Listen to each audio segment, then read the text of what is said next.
जय श्री कृष्णा, राधे राधे। आप सबका स्वागत है आपके अपने YouTube चैनल ज्ञानलोक में। इस वीडियो में मैं आपको मार्गशीर्ष मास की कथा अध्याय 13वें का महत्व में सुनाऊंगी। भगवान श्री कृष्ण जी के भक्तों, मार्गशीर्ष मास में कथा महत्व में सुनना बहुत ज़्यादा आवश्यक है।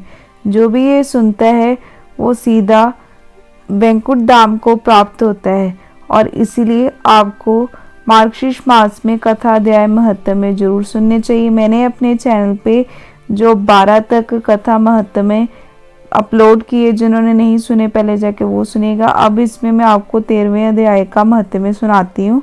तो चलिए वीडियो शुरू करने से पहले हमेशा की तरह बोलिए जय श्री कृष्णा, जय हो विष्णु भगवान की और जय हो माता लक्ष्मी की।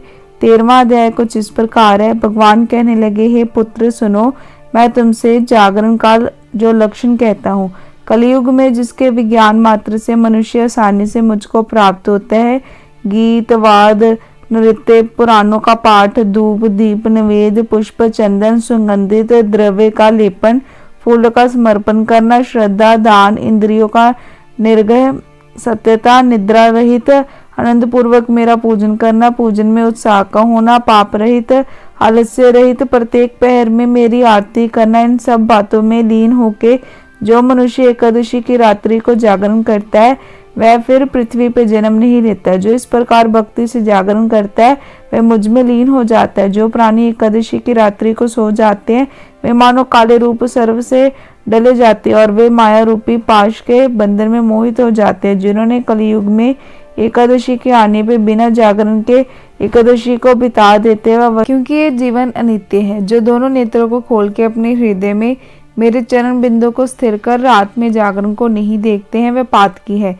पुराणों की कथा आदि सुने। यदि कथा कहने वाला पंडित ना मिले तो मेरे सम्मुख गान नृत्य आदि करे। ऐसा जागरण करने से सैकड़ों हजारों और करोड़ों गुना फल मिलता है। मेरी एकादशी की रात्रि को जागरण करने से पितृपक्ष मातृपक्ष और स्त्री पक्ष के कुलों का दार होता है। उपवास के दिन अथवा जागरण के समय जो कोई विघ्न उपस्थित करता है मैं उस स्थान को छोड़ के तथा श्राप दे के चला जाता हूँ।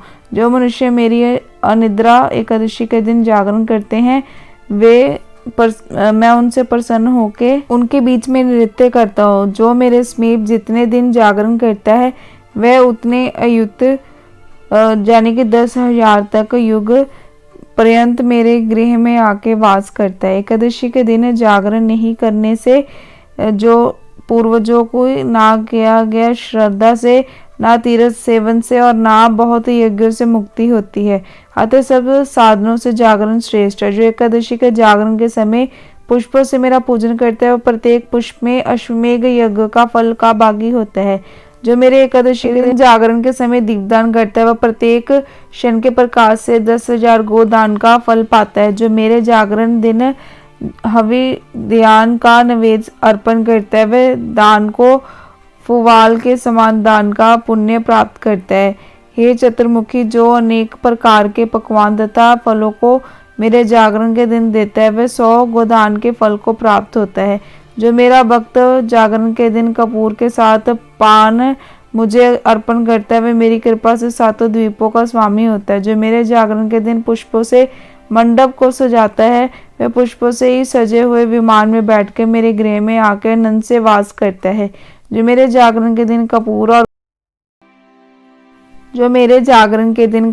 और गुग्गल का धूप देता है वह अपने लाख जन्म के पापों का नाश करता है। जो मेरे जागरण के दिन मुझको दूध दही घी और जल से स्नान कराता है वह इस लोक के सुखों को भोग के अंत में श्रेष्ठ गति को पाता है। जो सुंदर वस्त्रों और विविध प्रकार के फलों को मेरे लिए देता है वे वस्त्र के जितने सूत होते हैं उतने वर्षों तक चिरकाल तक स्वर्ग में वास करते हैं। जो रत्नों से जड़ित स्वर्ण के गहने मुझे अर्पण करता है वह 7 कल्प तक मेरा प्रिय होकर मेरे पास वास करता है। जो घी से विशेषकर गौ के घी से मेरे जागरण की रात्रि को दीपक जलाता है उसको एक दक्षिणा के बदले 10,000 गोदान का फल मिलता है।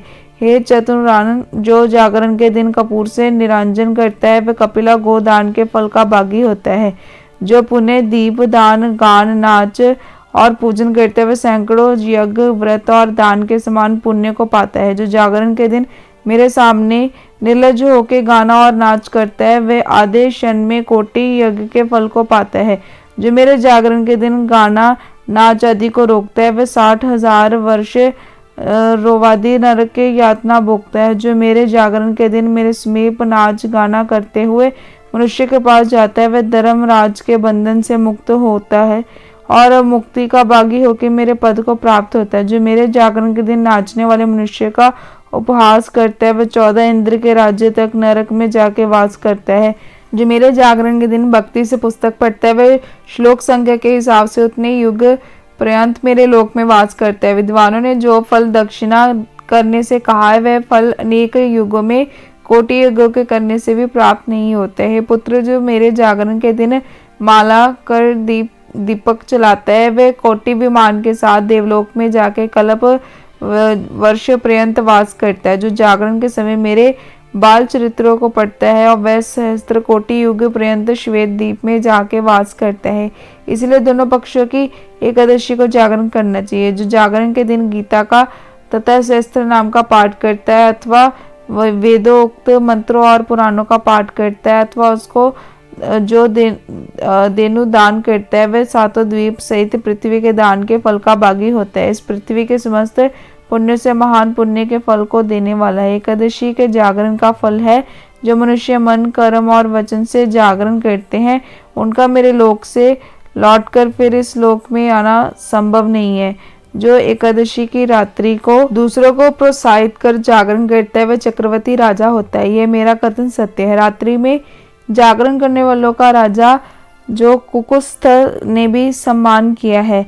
जो अपनी शक्ति के समान दान देता है, वह अति दुर्लभ राज्य को पाता है। जो कोई गायक, वादक, बाजा, नृतक और ब्राह्मण मेरे जागरण में आके ज्ञानादि करते हैं, उनमें नाचने वाली वैश्य ही क्यों ना हो, मेरे लोक में आते हैं। एकादशी के दिन जागरण करने से कामी पुरुष भी मुनि श्रेष्ठ की पदवी को प्राप्त हो गए हैं। मेरे एकादशी के दिन जागरण में जाति का कोई विवेक ही नहीं है। इस कलयुग में एक जागरण को छोड़कर ना तो ध्यान पवित्र है, ना ही गंगा जल पवित्र है, ना ही जप पवित्र है। द्वादशी के आने पे जो लोग जागरण करते हैं, वे इस कली काल में धन्य है, कृतार्थ है, इसमें कोई संशय नहीं है। इस मनुष्य लोक में मनुष्य को एकादशी के विमुख नहीं होना चाहिए, क्योंकि एकादशी से विमुख होने से मनुष्य अपने से पूर्व के गीत और आगे होने वाले जीवों को नरक में गिराता है।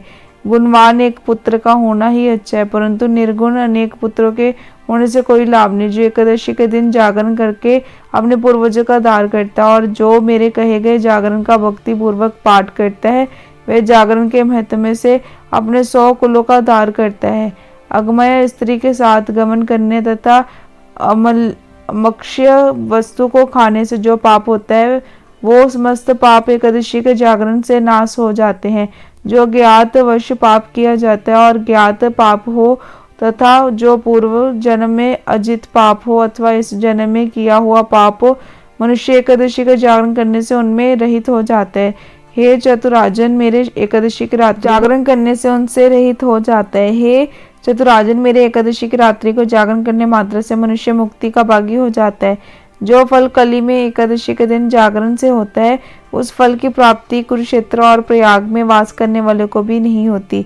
हे पुत्र, एकादशी के दिन जागरण करने से जिस फल की प्राप्ति होती है, उस फल की प्राप्ति हजारों अश्वमेघ यज्ञ और कोटि तीर्थों में स्नान करने से भी नहीं होती। जो एकादशी के महत्व को पढ़ता है, जो सुनता है, वह मनुष्य समस्त पापों से रहित होकर परम गति को पाता है। जिस मनुष्य के एकादशी के दिन व्रत, पूजन और जागरण आदि होती है, उसके समस्त दुष्ट ग्रह सौम्य हो जाते और संतान का वियोग नहीं होता, तथा मेरी कीर्ति सुनने में जो नित्य प्रेमी होता है और वह प्रेमी कभी नष्ट नहीं होता, तथा रण में और राजकुल में सदैव विजय होता है। हमेशा धर्म में बुद्धि और निश्चल भक्ति होती है, तथा एकादशी की भक्ति करने से मनुष्य पाप में कभी लिप्त होता ही नहीं। इसीलिए कलि युग में एकादशी का व्रत आदि अवश्य करना चाहिए। और इस प्रकार से जो 13वें अध्याय महत्व में समाप्त हुआ।